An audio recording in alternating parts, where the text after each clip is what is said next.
Imaginez-vous, au début des années 80, vous travaillez en tant qu'instructeur de vol dans un petit aéroport de Louisiane. Un jour, sur le tarmac de cet aéroport, vous croisez la route d'un adolescent qui n'a qu'un rêve, piloter son premier avion. Il vous confie être un grand passionné d'aviation et il vient pour effectuer ses toutes premières heures de vol, il a des étoiles plein les yeux, il semble téméraire et sûr de lui. Lors de sa première leçon de vol, ses aptitudes et son talent inné vous impressionnent tellement qu'une certitude se grave dans votre esprit, ce garçon est un futur prodige de l'aviation. Et vous avez raison. Mais si je vous disais que ce jeune pilote va bientôt devenir l'un des célèbres trafiquants de drogue du cartel de Medellín dirigé par Pablo Escobar en personne, vous ne me croiriez sûrement pas. Pourtant, ce récit n'a rien d'une fiction, il s'agit bien de l'extraordinaire histoire de Barry Seal. Adler Berryman Seal, que tout le monde appelle affectueusement Barry, voit le jour le 16 juillet 1939 à Bâton Rouge en Louisiane. Et si vous voulez que je continue cette vidéo, abonnez-vous. Ouais, c'est du chantage. Mais dites-vous que j'aurais pu mettre 4 coupures pub dans cette vidéo. Je le fais aussi ? Bon. Adler Berryman Seal, que tout le monde appelle affectueusement Barry, voit le jour le 16 juillet 1939 à Bâton Rouge en Louisiane. Ses premières années de vie se déroulent sans encombre. Barry est entouré de parents aimants, Marie-Lou Delcambre et Benjamin Curtis Seal. Le petit garçon n'est pas un enfant difficile, il est sage, décrit comme un gamin avec une personnalité très attachante, il n'a aucun mal à se faire des amis. Mais depuis tout petit, Barry est attiré par une chose en particulier, les avions. Son intérêt vire même à l'obsession, il veut tellement devenir pilote et il est tellement passionné par ce domaine qu'à peine entré dans l'adolescence, ses parents cèdent et l'inscrivent à ses premières leçons de vol. Il pouvait pas jouer au foot comme tout le monde. Ceci dit, il aurait pu vouloir faire du poney. Son instructeur sera Eddie Dufar, un pilote chevronné qui n'a toutefois pas l'habitude de voir de si jeunes garçons se présenter face à lui. Mais Barry est décidé à montrer de quoi il est capable.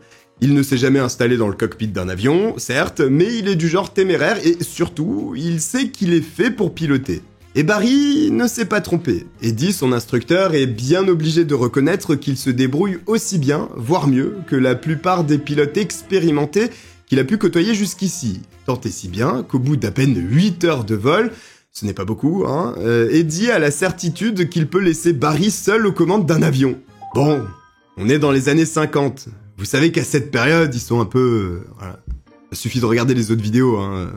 Barry continue tout de même de suivre ses leçons et à l'âge de 16 ans seulement, il obtient son brevet de pilote. Mais il n'a pas l'intention de s'arrêter là. Quelques années plus tard, suivront ses brevets de pilote de ligne, puis de pilote d'hélicoptère. Barry, qui a toujours eu un esprit d'entrepreneur, en profite pour lancer très vite sa propre société. Une petite entreprise grâce à laquelle il peut s'adonner à sa passion en pilotant de petits avions qui tirent des banderoles publicitaires dans le ciel. Quelques années plus tard, sans surprise, Barry est embauché par la société TWA, Trans World Airlines. Il est très vite promu copilote, puis commandant de bord. À 26 ans tout juste, Barry vit alors son rêve en devenant l'un des plus jeunes pilotes aux commandes d'un Boeing 707. Tout se passe pour le mieux pour lui, et on pourrait se dire, d'accord, c'est super de voir quelqu'un réaliser son rêve d'enfant, et l'histoire pourrait s'arrêter là. Mais si c'était le cas, on serait pas en train d'en parler, et on se ferait chier. Ce serait sûrement la pire vidéo de YouTube de l'histoire.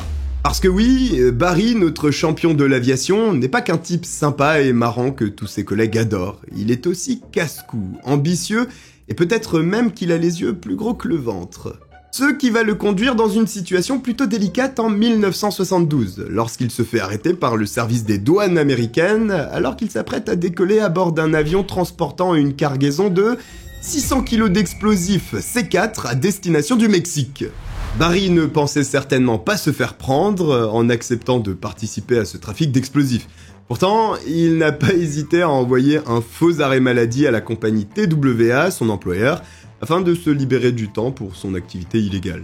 Même si judiciairement l'affaire est classée sans suite, faute de preuves, même si on se demande comment il manque des preuves avec 600 kg d'explosifs, la note est salée pour Barry, il est licencié sur le champ. Il peut dire au revoir à ses jolis Boeing 707 qu'il n'est pas prêt de piloter à nouveau. C'est le clap de fin d'une carrière plus que prometteuse à cause d'un très mauvais choix et certainement d'une confiance en lui un peu trop importante. Bon, à ce stade, Barry n'a plus vraiment le choix. S'il veut rattraper son erreur et tenter de redresser la barre avant que son avenir ne lui échappe complètement, il doit faire profil bas et aller pointer au chômage en espérant retrouver rapidement un travail dans son domaine. Enfin, ça, c'est ce que se dirait toute personne sensée. Mais Barry n'est pas censé. Barry aime prendre des risques, Barry veut gagner beaucoup d'argent, alors Barry commence à transporter de la drogue à partir de son avion personnel. Force est de constater qu'en prenant quelques précautions, il ne va quand même pas se faire avoir 2 fois, il peut en toute impunité voyager régulièrement entre plusieurs pays afin de transporter des cargaisons de drogue pour les comptes des petits trafiquants. Il faut dire que l'appât du gain est fort, ça paie bien, très bien même, et puis Barry est aux commandes de son avion, alors il est plutôt content. Mais sa chance insolente tourne à nouveau. Cette fois-ci, il vient de se poser au Honduras avec 40 kilos de cocaïne dans la soute. Malheureusement, pour lui, les policiers le coincent sur place et lui passent les menottes sans ménagement. Il le sait, il n'est pas prêt de rentrer aux États-Unis. Effectivement, Barry est condamné à purger 9 mois de prison dans un établissement hondurien, dans un pays qu'il connaît à peine, et où les conditions de détention sont loin d'être les mêmes que sur sa bonne vieille terre natale. C'est justement pendant cette période de détention qu'il va faire la rencontre qui va définitivement changer sa vie. Un certain Jorge Ochoa. Ce nom ne vous parle peut-être pas beaucoup, sauf si vous avez regardé Narcos, mais celui de son associé vous sera certainement plus familier puisqu'il s'agit du célèbre Pablo Escobar, ni plus ni moins. À cette époque, la consommation de cocaïne explose aux États-Unis. Tous les Américains ont le nez blanc. Pablo Escobar, Jorge Ochoa ainsi que d'autres associés viennent de créer le cartel de Medellín. Et s'il est tristement célèbre aujourd'hui, à la fin des années 70, personne n'en avait encore vraiment entendu parler. Barry se voit proposer une offre par Jorge Ochoa, et il a beau être derrière les barreaux à ce moment-là, il n'a franchement pas envie de la refuser en sachant que le cartel de Medellín brasse des milliards de dollars grâce au trafic de drogue. Le cartel a besoin de ses services de pilote, et il est l'homme de la situation. D'accord, c'est la seconde fois que Barry se fait attraper, mais il connaît le ciel comme sa poche. Il a développé des techniques imparables pour ne pas se faire repérer en vol, et il a confiance en ses capacités de pilote. Pour lui, rien de plus simple que de faire passer de la drogue aux États-Unis par avion. C'est un peu la routine, mais surtout, malgré ses délires de vouloir transporter des explosifs et de la drogue par centaines de kilos, cela reste un as de l'aviation. Toujours en 1979, le marché est ainsi conclu entre Barry, le petit pilote prodige natif de Louisiane, et le puissant cartel de Medellín. Jusqu'en 1983, Barry effectuera plus d'une centaine de vols pour le compte du cartel. S'il parvient à faire entrer des quantités de drogue astronomiques aux États-Unis sans se faire prendre, c'est grâce à une tactique toute simple. Il vole à bord de petits appareils et à une altitude très basse, bien en dessous des radars... C'est magnifique ce que je fais là, non? Il vole à bord de petits appareils et à une altitude très basse, bien en dessous des radars aériens qui ne détectent ainsi jamais sa présence. Le stratagème fonctionne à merveille, ce qui permet au cartel, ainsi qu'au portefeuille de Barry, de s'enrichir très largement. Chaque vol peut rapporter jusqu'à 500 000 $ à Barry, mais en tout, ses activités illégales lui permettent de se mettre de côté une coquette enveloppe de plus de 50 millions de $. Et ce sont 50 millions de $ des années 70, cela représente beaucoup aujourd'hui. Le plus gros du trafic se fait dans une petite ville de l'Arkansas, où Barry possède son propre aérodrome clandestin, caché au fin fond de la campagne, sous le nez du gouverneur de l'époque qui n'est autre que Bill Clinton. Et alors lui, il aurait été dans tous les mauvais coups. Bon là, il est pas dans le mauvais coup, il est juste aveugle, mais quand même. Tout ça c'est bien joli et on commence à croire que le crime paie vraiment bien. Sauf que cette même année, la DEA, un organisme américain spécialisé dans la lutte contre le trafic de drogue, lance l'opération Screamer. Barry, qui continue ses petits allers-retours en avion, ne s'en doute pas, mais ça commence à sentir très fort le roussi pour lui. D'autant plus lorsque l'un des membres de son trafic se fait arrêter. Ça y est, le nom de Barry Seal est sur la table, sous les yeux des agents fédéraux. Ils obtiennent tous les renseignements nécessaires à l'arrestation du pilote star du cartel, transmettent les informations à tous leurs collègues, ainsi qu'aux douanes. Notre Barry national devenu trafiquant de drogue tombe aussitôt dans les filets des agents des douanes de Fort Lauderdale, en Floride, alors qu'il tente de faire entrer clandestinement 200 000 unités d'une drogue appelée Quaalude dans le pays, une espèce de sédatif. Et ça, je me suis toujours demandé, ils prennent des sédatifs, enfin tout, peu importe, tant que ça les fait planer un peu. Et si un laxatif les faisait planer, ils en prendraient ? Enfin bon, c'est pas le sujet. Dénoncé par son complice, accablé par les preuves qui s'amoncellent contre lui, Barry se doute qu'un long séjour en prison l'attend. Mais il lui reste une dernière carte à jouer, et il ne va pas hésiter à tenter sa chance une dernière fois, même si cela pourrait bien lui coûter plus cher qu'une simple peine derrière les barreaux. Car après tout, Barry vient de passer plusieurs années à travailler en étroite collaboration avec le cartel de Medellín, véritable gangrène qui s'étend dans tout le pays et que la DEA a en plein dans le viseur. Ses liens avec le cartel pourraient faire de lui un allié extrêmement précieux. Et effectivement, les agents de la DEA sont plus qu'intéressés par sa proposition.